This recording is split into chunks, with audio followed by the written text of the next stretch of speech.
Hey Mike, big old box arrived. Let's crack it open. Bling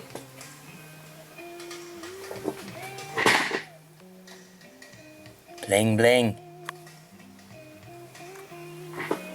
Okay, it got here in one piece anyway, Mike, so let's fire it up and see what happens.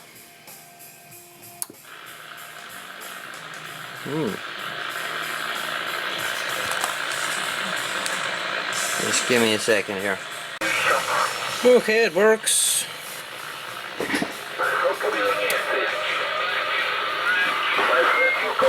Seem to have a bad digit on the display. Let's see what we got here. That's strange. That should be 1.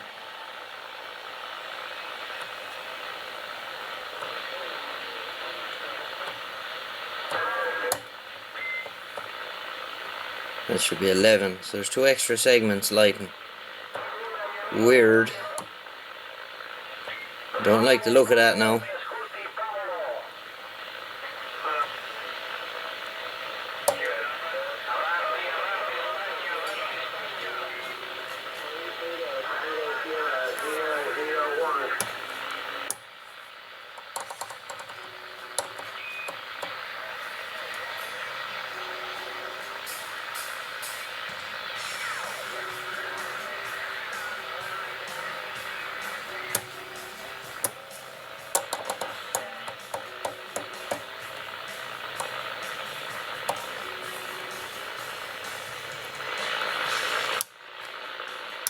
Must be 10 kc.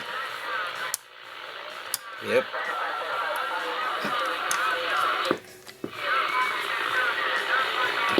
One, two. 1, 2, 1, 2. 1, 2, 1, 2. 1, 2, 1, 2. 1, 2, 1, 2, 3, 4. 1, 2. Yeah. Beep switch on the back. I don't know what the other one does. Don't think it does anything. We'll know when we get the cases off. So let's crack it open and see what we got. Okay, Mike, we got it open. Okay, this is our beep switch. Wonder if they could have found any heavier wire. I'm not sure what this was doing at some point. It's just picking up a ground here. It's had super high added, 4 position band switch in it. You can see the diodes up under that, under the channel selector here. You see them just in there. So diodes to give you super high. So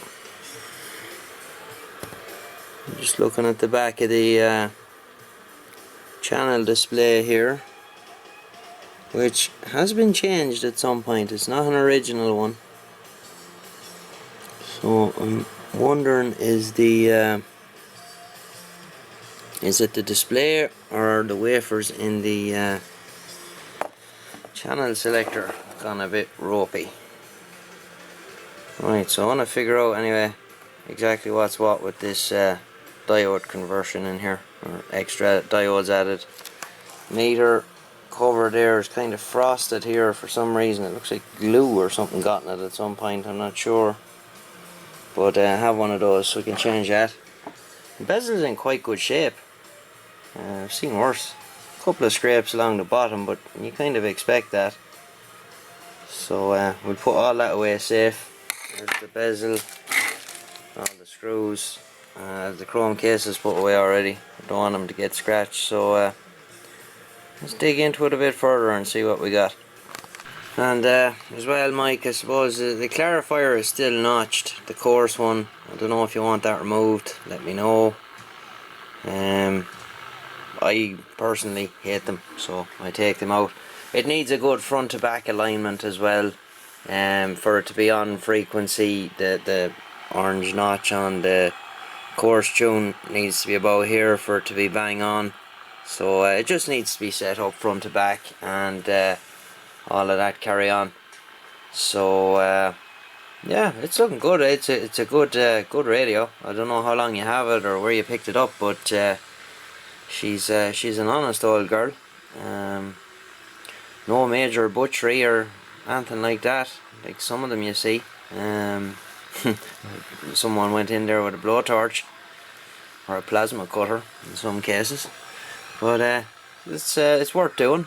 And as a fella says, once it gets tuned up, you know, I'm not an advocate of this recapping and all this bullshit that goes on, so I don't see the need for it. I don't see any bad looking ones in there now. That's not to say I mightn't spot anything when I spend a bit more time looking around in there, so I'm happy enough with what I see so far. Nice clean good radio. As I said, the faceplate does let it down a little bit. You know, the usual, someone with big fingers wearing away the silk screen text. So I think you had mentioned something about getting a decal there. We can get Fred to knock one up for that, no problem. Fred at Gamma, he's got the template for these because I sent him it. I sent him out a few actual inserts I had here, so as he'd be able to get them spot on. So nice black decal, and I don't know, do you want a blue display? I think you said you wanted a white meter insert. We can do that. We can put a blue LED in there. We can kind of have everything blue themed, or we can have it green, or whatever you want. You just let me know. I can two color the meter and keep this as well, the RX-TX light, whatever you want to do. You can make these into a modulation light, but it's not very bright. The way the TX strip is set up on the 148 gtl-dx, it doesn't lend itself to making it into a modulation light as well as other radios do. So we can keep this as an RX-TX light and make the meter two color anyway. That's up to you. You just let me know. As I said earlier, we'll shoot you an email, kind of give you some options and see where you want to go. So that's it for now. Okay, as I thought, it's got the super high fitted in it, so it goes up as far as 28,405. I think, what do we say? 28,305. So bit of activity there on 10 meters.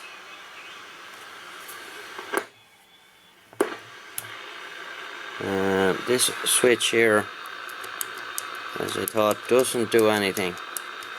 There must have been something else wired up here. I'd say possibly what was going on here was that this 4-position mode switch looks to be a fairly recent addition, because it's pretty shiny and new looking. I'd say that this switch was giving you super high. I could be wrong, I don't know, but all it's picking up here is a ground. So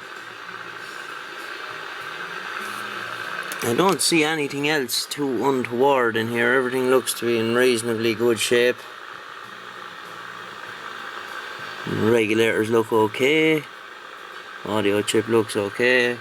Driver refiner looks okay.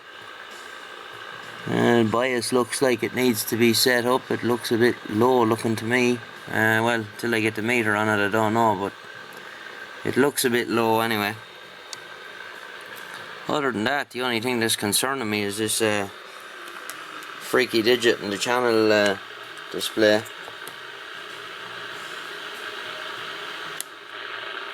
Like, that's supposed to be 1. You have these two segments lighting up here, this one and this one. You don't normally see that. So you'll just have to wait and see. So I've went through it. Everything else works on it. SWR bridge is fine, signal meter's fine, transmit's fine, everything else is fine. So basically it got here, Mike, and we're ready to start cracking on with it anyway. So just said we'd do this little bit of a video to let you see. I don't see, let's have a look at the solder side. See what's going on here. Yeah.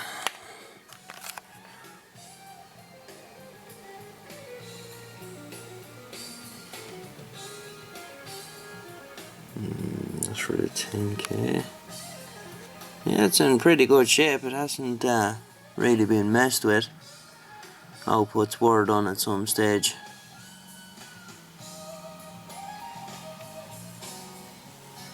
Other than that, all looks good. So I spend a bit more time poking around with it, and I'll shoot you an email, Mike, and we'll discuss what we're gonna do and what we're not gonna do and all that good stuff. So I'll be in touch, man. Thanks for watching.